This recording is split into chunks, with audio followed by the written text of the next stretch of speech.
Assalamualaikum warahmatullahi wabarakatuh. Perkenalkan, nama saya Dwi Putri. Nama saya Nara Sujiamaini.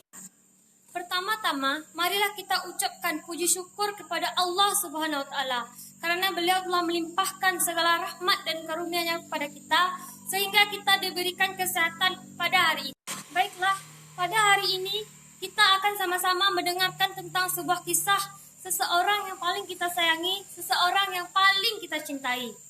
Nabi Muhammad lahir pada tanggal 12 Rabiul Awal pada tahun Fil atau biasa disebut dengan tahun gajah. Dinamakan tahun gajah karena pada saat itu ada Raja Yaman yang bernama Abraha yang sangat benci kepada Ka'bah dan Mekah. Raja Yaman tidak suka melihat orang-orang datang ke Mekah dan beribadah secara berbondong-bondong, sehingga beliau berniat untuk menghancurkan Ka'bah. Namun, seperti yang telah dijelaskan dalam surah Al-Fil, Allah Subhanahu wa Ta'ala mengirimkan pasukan burungnya yang membawa kerikil api di neraka untuk menyerang pasukan gajah yang telah dikirimkan oleh Raja Yaman. Sehingga pada saat itu pasukan gajah Raja Yaman mengundurkan diri karena tak mampu melawan pasukan yang telah dikirimkan Allah Subhanahu wa Ta'ala. Pada saat itulah lahir Nabi Muhammad dari pasangan yang bernama Abdullah dan Siti Aminah yang membawa keajaiban sampai detik ini. Pada saat itulah Allah Subhanahu wa Ta'ala memerintahkan kepada malaikat-malaikat untuk membukakan pintu surga. Pada saat itu juga bumi menjadi tentram, langit menjadi damai, angin menjadi bersepoi-sepoi, dan tanaman menjadi subur. Dan yang terjadi pada bayi tersebut adalah keluar cahaya yang sangat luar biasa. Pada saat itulah kelahiran seseorang yang belum pernah ada di bumi ini. Kelahiran Nabi Muhammad sudah diprediksi dari kitab-kitab sebelumnya, yaitu Zabur, Taurat, dan Injil. Baiklah, kisah selanjutnya akan dilanjutkan oleh rekan saya, Nora Fitriamaidi. Nabi Muhammad SAW lahir dalam keadaan yatim karena dalam kandungannya sang ayah tercinta meninggal dunia. Dalam keadaan tersebut, masyarakat yang berada di kota Mekah menganut kepercayaan atau kebiasaan di mana setiap bayi yang lahir itu disusui oleh wanita yang ada di desa tersebut. Nabi Muhammad SAW pertama kali disusui oleh Zubaidah, tetapi hanya disusui dalam beberapa hari saja. Selanjutnya oleh seorang wanita yang berasal dari desa tersebut yang bernama dengan Halimatus Sa'diyah. Ketika saat itu Nabi Muhammad SAW dibawa oleh wanita itu ke sebuah desa, maka terjadilah keajaiban yang sangat luar biasa. Apa saja keajaiban yang terjadi pada saat itu? Yang pertama yaitu tanaman yang berada di desa tersebut menjadi sangat subur dan ternak-ternaknya pun juga ikut berkembang baik.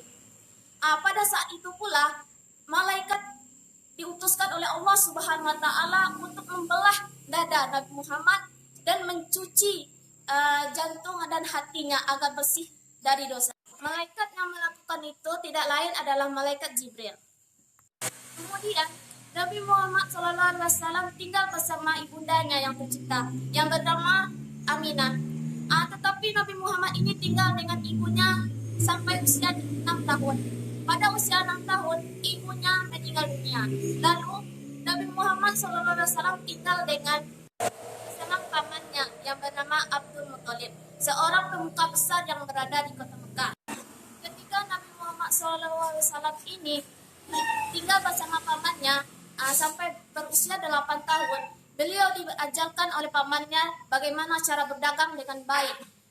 Dan ketika Nabi Muhammad SAW tumbuh menjadi remaja yang lebih baik, yang dapat dipercaya, sehingga Nabi Muhammad mendapat gelar Al-Amin.